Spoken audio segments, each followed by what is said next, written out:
ہاذا، ہر لفظ کے شروع میں آپ اس ہاذا کو بڑھا لیجئے. آپ کہیں گے ہاذا بیت، کسی عمارت کے بارے میں آپ کو سمجھ میں نہیں آ رہا کہ کیا ہے، تو آپ کہیں گے ما ہاذا، جواب دیا جائے گا ہاذا بیت. بسم اللہ، الحمدللہ، والصلاة والسلام علی رسول اللہ، اما بعد. السلام علیکم ورحمۃ اللہ وبرکاتہ. حیاکم اللہ جمیعا یا اخوان، اہلا وسہلا ومرحبا بکم فی هذا البرنامج المبارک، برنامج التحدث بالعربیہ. محترم ناظرین کرام، میں آپ کا استقبال کرتا ہوں عربک اسپیکنگ کورس کے اس ایپیسوڈ میں.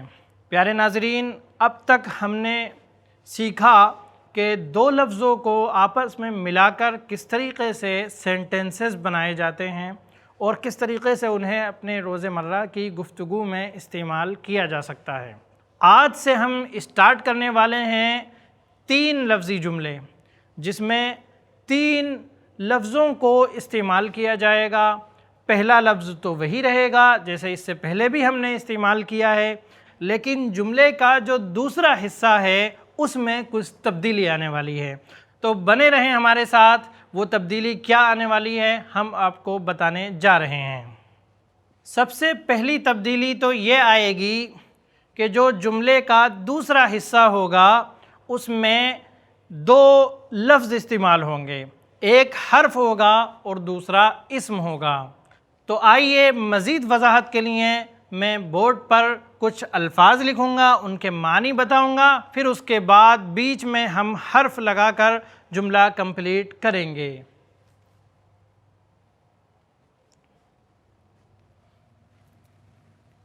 الرحمن. الرحمن یہ اللہ کے ناموں میں سے ایک نام ہے، جیسا کہ اس سے پہلے بھی آپ کو بتایا جا چکا ہے. الرحمن. اور دوسرا ورڈ ہے العرش. الرحمن العرش. عرش کے معنی معروف ہیں، تخت کے معنی میں ہوتا ہے، اور جب اللہ کے تعلق سے عرش بولا جاتا ہے تو اس کا ترجمہ نہیں کیا جاتا، عرش کا ترجمہ عرش ہی کیا جاتا ہے. الرزق.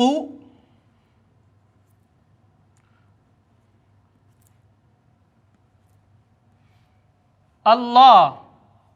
یہاں پر ہم نے 2 لفظ لکھے، ایک رزق، دوسرا اللہ. اب ان 2 لفظوں سے اس میں ایک تیسرا لفظ جوڑ کر بعد میں ہم جملہ بنائیں گے انشاءاللہ. رزق کے معنی ہوتے ہیں روزی، رزق. جب ہم یہ الفاظ لکھ رہے ہیں تو آپ ان میں حروف شمسی اور حروف قمری کی بھی پہچان کرتے جائیں. حروف قمری اور حروف شمسی کا معاملہ مزید آپ کو سمجھ میں آ جائے گا. الاجرۃ.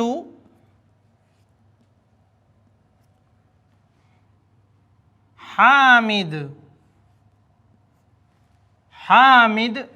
حامد یہ ایک شخص کا نام ہے. اجرہ کے معنی ہیں مزدوری، محنتانہ. النظارۃ.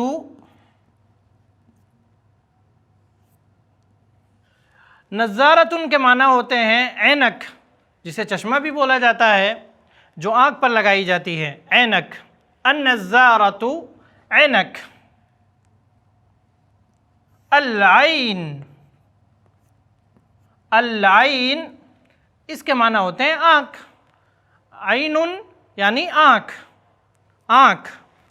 اور عین کے ایک دوسرے معنی بھی آتے ہیں پانی کا چشمہ. پانی کے چشمے کو بھی عین بولتے ہیں. اگلا لفظ ہم لیتے ہیں القلم.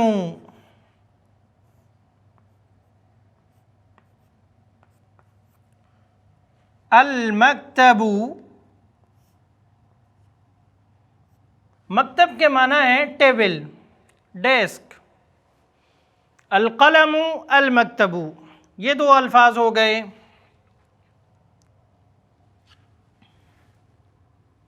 حامد یہ ایک شخص کا نام ہو گیا. اور اگلا لفظ ہے المطار، المطار، مطار کے معنی ہوتے ہیں ایئرپورٹ۔ حامد کے علاوہ آپ کسی دوسرے شخص کا نام بھی وہاں پر رکھ سکتے ہیں، کوئی دقت کی بات نہیں ہے۔ اگلا لفظ ہے القدر، القدر، الموقد، موقد کا لفظ اس سے پہلے بھی آ چکا ہے، آپ کو یاد ہوگا، اس کے معنی ہے چولہا، چولہا۔ الساعۃ،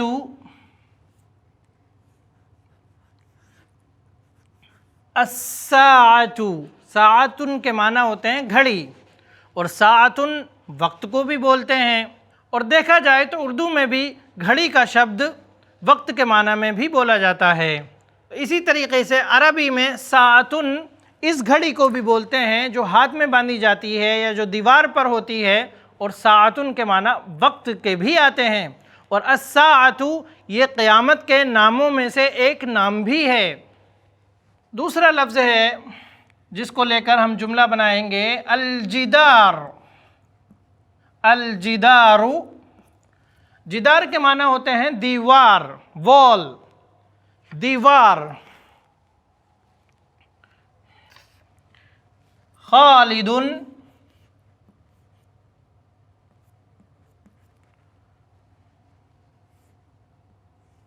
الشاطئ،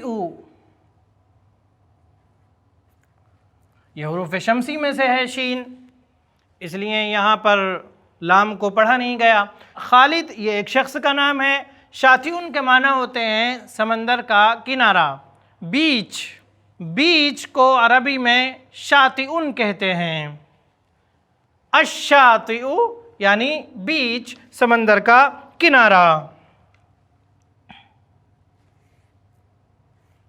السیارۃ، یہ بھی حروف شمسی میں سے ہے۔ السیارۃ یعنی کار، کار کو عربی زبان میں السیارہ بولتے ہیں۔ یہ اصل میں سیر سے نکلا ہے، سین یا را، سیر کے معنی ہوتے ہیں چلنا۔ اب السیارہ، سیارہ کے معنی ہوتے ہیں بہت تیز چلنے والی، تو کار ظاہر سی بات ہے تیز ہی چلتی ہے، اس لیے عربی زبان میں کار کا نام السیارہ پڑا۔ قرآن مجید میں بھی یہ لفظ استعمال ہوا ہے، لیکن وہاں اس کے معنی کار کے نہیں ہیں، کیونکہ ظاہر سی بات ہے اس زمانے میں کار تو ہوتی نہیں تھی۔ قرآن مجید میں آیا ہے وَجَاءَتْ سَيَّارَةٌ فَأَرْسَلُوا وَارِدَهُمْ فَأَدْلَىٰ دَلْوَىٰ۔ سورہ یوسف میں اللہ رب العالمین نے ان لوگوں کا قصہ بیان کیا ہے اور کہا ہے وَجَاءَتْ سَيَّارَةٌ، تو یاد رکھیں ہم وہاں پر یہ ترجمہ ہرگز نہیں کریں گے کہ ایک کار آئی، کیونکہ کار اس زمانے میں ہوتی نہیں تھی، تو وہاں پر سیارہ کے معنی ہے قافلہ، سیارۃ یعنی قافلہ، مسافروں کا قافلہ۔ وجاءت سیارۃ، اور ایک قافلہ آیا۔ تو اب ہم یہاں پر جو السیارہ کا لفظ ہم نے لکھا ہے اس کے معنی ہے کار۔ المحطہ،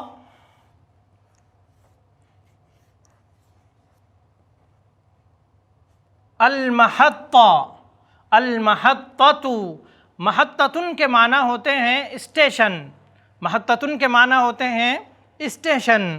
اس لفظ کو دوسرے لفظ کے ساتھ جوڑا جا سکتا ہے، لیکن ابھی ہم یہاں پر صرف محطہ سے ہی بحث کریں گے۔ دوسرے لفظ کے ساتھ جیسے مختلف چیزوں کے اسٹیشن ہوتے ہیں تو وہ لفظ آگے لگا دیا جائے گا کہ گیس کا اسٹیشن یا پیٹرول کا اسٹیشن یا ڈیزل کا یا کسی اور چیز کا، تو یہاں پر ہم صرف محطہ ہی لکھیں گے۔ المحطہ یعنی اسٹیشن، السیارہ، المحطہ، کار اور اسٹیشن۔ اگلا لفظ ہم لیتے ہیں الطیر، یہ بھی حروف شمسی میں سے ہے، طوے، الطیر، الشجرہ، الشجرہ کے معنی ہوتے ہیں درخت، پیڑ، ٹری۔ طیرن یعنی پرندہ اور الشجرۃ یعنی درخت۔ قرآن مجید میں بھی یہ لفظ استعمال ہوا ہے وَأَرْسَلَ عَلَيْهِمْ طَيْرًا، طَيْرًا، اور اللہ رب العالمین نے ان پر پرندوں کو بھیجا۔ تو الطیرو یعنی پرندہ، شجرتن یعنی درخت۔ آئیے اگلا لفظ ہم لیتے ہیں الحیات۔ الحیات یہ حروف قمری میں سے، اس لیے یہاں پر لام کو پڑھا جائے گا۔ الحیات اس کے معنی ہوتے ہیں زندگی، حیات یعنی زندگی۔ قرآن مجید میں یہ لفظ بکثرت استعمال ہوا ہے، جیسے آتا ہے فی الحیات الدنیا یعنی دنیا کی زندگی میں۔ تو الحیات زندگی، اور دوسرا لفظ ہے الامل۔ عمل کے معنی ہوتے ہیں امید، عمل یعنی امید، عمل امید۔ اچھا، ایک طرف عمل ہے اور دوسری طرف اگر ہم لام کو پہلے لے آئیں اور میم کو بعد میں رکھ دیں تو ایسی صورت میں علم ہو جائے گا۔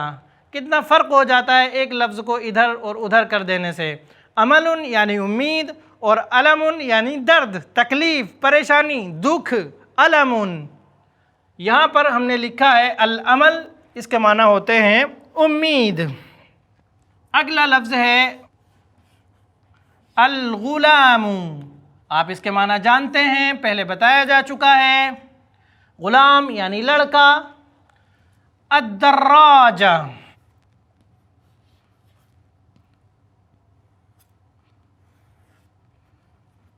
یہ حروف شمسی میں سے ہے۔ دال، دال پر تشدید آ جائے گی، لام سائلنٹ ہو جائے گا، را پر بھی تشدید ہے۔ الدراجہ، دراجہ کے معنی ہوتے ہیں سائیکل، دراجہ یعنی سائیکل۔ الغلام لڑکا، الدراجہ سائیکل۔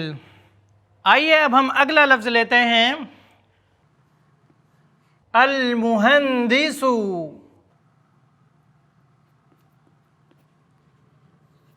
المہندس، الموقع۔ المہندس آپ جان چکے ہیں، مہندس کے معنی ہوتے ہیں انجینئر۔ الموقع، موقع کے معنی ہوتے ہیں سائٹ۔ موقع لوکیشن کو بھی بولتے ہیں اور سائٹ کو بھی بولتے ہیں، دیکھا جائے تو دونوں لفظ بہت قریب قریب ہیں۔ مہندس انجینئر، الموقع یعنی سائٹ۔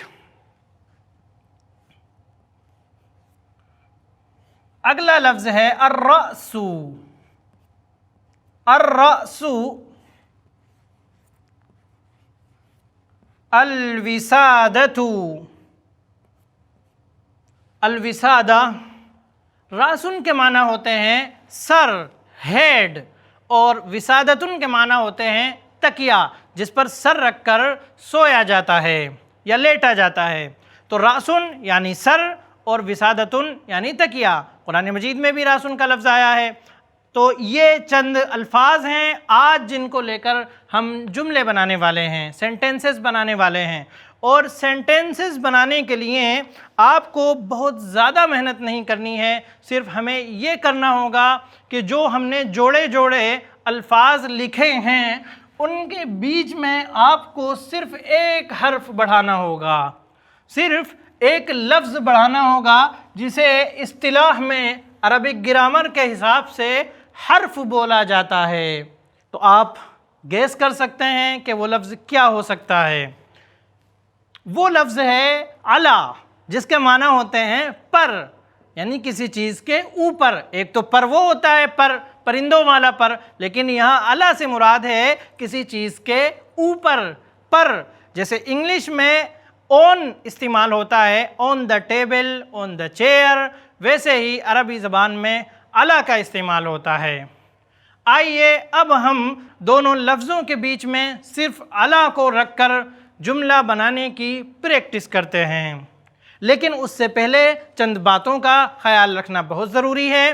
علی جب ہم کسی اسم پر داخل کریں گے، ظاہر سی بات ہے علی جب بھی داخل ہوگا یہ اسم پر ہی داخل ہوتا ہے، فعل پر داخل نہیں ہوتا ہے۔ دراصل علی حروف جارہ میں سے ہے یا حروف جر میں سے ہے۔ وہ حروف جو اسم پر جب داخل ہوتے ہیں تو اسے مجرور کر دیتے ہیں، اسے جر دیتے ہیں، اور جر کی بہت سی علامتیں ہوتی ہیں، اور عام حالات میں اس جر کی علامت زیر ہوتی ہے۔ زبر زیر پیش میں سے زیر جر کی علامت ہے۔ مطلب یہ ہوا کہ عام حالات میں عام طور پر اگر کسی اسم پر علا آئے گا تو پھر اس اسم کے آخری حرف کے نیچے کیا آئے گا؟ زیر آئے گا۔ کیوں؟ کیونکہ یہ حروف جارہ میں سے ہے۔ حروف جارہ اور بھی بہت سے ہیں، ان کا استعمال ہم آپ کو آنے والے ایپیسوڈز میں کرائیں گے انشاءاللہ، لیکن فی الحال ہم یہاں صرف علا کو لے کر مشق کرتے ہیں۔ تو اب آپ نے دیکھا کہ ہم نے یہاں پر الرحمن لکھا اور دوسرا العرش لکھا۔ اب بیچ میں اگر ہم علا لگائیں گے، یہاں پر ایک بات اور واضح کرتا چلوں کہ علا اس کو اگلے لفظ سے ملا کر پڑھا جائے گا، تب تو وہاں کھڑا زبر نہیں پڑھا جائے گا، وہاں صرف نارمل زبر پڑھا جائے گا، جیسے علی العرشی، علی العرشی۔ اور اگر اگلے لفظ سے اسے ملا کر نہیں پڑھا جا رہا ہے تو پھر وہاں علا پڑھا جائے گا، جیسے علی زید، علی حامد، علی سقف، علی سماء۔ اس طریقے سے آپ کو کچھ نہیں کرنا، صرف بیچ میں ہر جگہ علا لگا دینا ہے۔ علا، یہاں پر بھی ہم ایک علا بنا دیتے ہیں، علا، اور یہاں پر بھی بنا ہوا ہے اور بنا دیتے ہیں علا۔ لیکن نارمل حالات میں کسی بھی اسم کا آخری حرف مضموم ہوگا، یعنی اس پر پیش آئے گا، لیکن جب حروف جر آ جاتے ہیں تو آخری حرف عرش میں سے یہ شین آخری حرف ہے، یہ ہا آخری حرف ہے، دال آخری حرف ہے، نون آخری حرف ہے، مکتب میں با آخری حرف ہے۔ تو جب ہم علا لگائیں گے تو علا کا یہ ایفیکٹ ہوگا، یہ اثر ہوگا کہ علا کے بعد آنے والے اسم کے آخری حرف کے نیچے زیر آ جائے گا۔ عام حالات میں یہ زیر جر کی علامت ہوا کرتا ہے۔ اس کے علاوہ کچھ اسماء ایسے بھی ہوتے ہیں جہاں زیر کے علاوہ کچھ اور چیزیں آتی ہیں، وہ انشاءاللہ ہم آپ کو بتائیں گے وقت آنے پر۔ فی الحال ہر اسم کے آخر میں آپ زیر لگا لیں۔ یہاں بھی مطاری، موقدی، جداری، شاطئی، محطتی، المحطتی، الشجرتی، الاملی، الدراجتی، الموقعی، الوسادتی۔ علا لگانے کے بعد اب آپ کے جملے ایک دم ریڈی ہیں۔ اب آپ پورے جملے کا ترجمہ کر سکتے ہیں۔ اگر آپ کو دونوں لفظوں کے معنی پتہ ہیں تو پھر آپ کو ترجمہ کرنے میں اور پورے جملے کا مطلب سمجھنے میں بہت زیادہ پریشانی نہیں ہونے والی۔ تو آئیے ہمارے ساتھ اور دیکھیے، سب سے پہلا لفظ ہے الرحمن علی العرش۔ قرآن مجید میں بھی یہ لفظ آیا ہے، الرحمن علی العرش۔ رحمان، رحمان کہاں ہے؟ این اللہ، این الرحمن، الرحمن علی العرش۔ رحمان عرش پر ہے۔ الرزق علی اللہ، رزق اللہ پر ہے، یعنی رزق کا ذمہ دار کون ہے؟ اللہ ہے۔ الرزق علی اللہ، آپ بھی ہمارے ساتھ دہرائیں، الرزق علی اللہ۔ الاجرت علی حامد، کسی مزدور سے آپ نے کام لیا ہے تو اس کی اجرت کس پر ہے؟ الاجرت علی حامد۔ ایسے موقع پر آپ کہہ سکتے ہیں کہ اجرت یعنی محنتانہ حامد پر ہے، یعنی حامد محنتانہ ادا کرے گا۔ النظارۃ علی العین، چشمہ یا عینک آنکھ پر ہے۔ القلم علی المکتبی، قلم ٹیبل پر ہے، قلم ٹیبل پر ہے۔ القلم علی المکتبی۔ حامد علی المطاری، حامد ایئرپورٹ پر ہے، حامد علی المطاری۔ القدر علی الموقدی، القدر علی الموقدی، ہانڈی چولہے پر ہے۔ الساعۃ علی الجداری، گھڑی دیوار پر ہے۔ الساعۃ علی الجداری۔ خالد علی الشاطئ، خالد بیچ پر ہے، سمندر کے کنارے پر ہے۔ السیارۃ علی المحطۃ، کار اسٹیشن پر ہے۔ الطیر علی الشجرۃ، پرندہ درخت پر ہے۔ الحیاۃ علی الامل، زندگی امید پر ہے۔ کہتے ہیں نا کہ زندگی امید پر قائم ہے۔ الحیاۃ علی العمل، زندگی امید پر ہے۔ الغلام علی الدراجۃ، لڑکا سائیکل پر ہے۔ اس کے بعد کا لفظ ہے المہندس۔ علی الموقع، المہندس علی الموقع، انجینئر سائٹ پر ہے، انجینئر سائٹ پر ہے۔ الرأس علی الوسادتی، سر تکیے پر ہے، الرأس علی الوسادتی، سر تکیے پر ہے۔ محترم ناظرین، آج کے ایپیسوڈ میں بس اتنا ہی، انشاءاللہ پھر ملاقات ہوگی اگلے ایپیسوڈ میں جملے بنانے کے نئے طریقے کو لے کر۔ السلام علیکم ورحمۃ اللہ وبرکاتہ۔ الحمدللہ، اس ایپیسوڈ کو بنانے میں بشرا شیخ نے پورا تعاون کیا ہے۔ ایسے ہی اور ویڈیوز بنانے میں ہماری مدد کریں۔